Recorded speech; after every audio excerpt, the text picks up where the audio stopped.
الله يبدأ الخلق ثم يعيده ثم إليه ترجعون ويوم تقوم الساعة يبلس المجرمون ألم يكن لهم من شركائهم شفعاء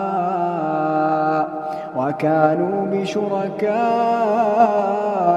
كافرين ويوم تقوم الساعة يومئذ يتفرقون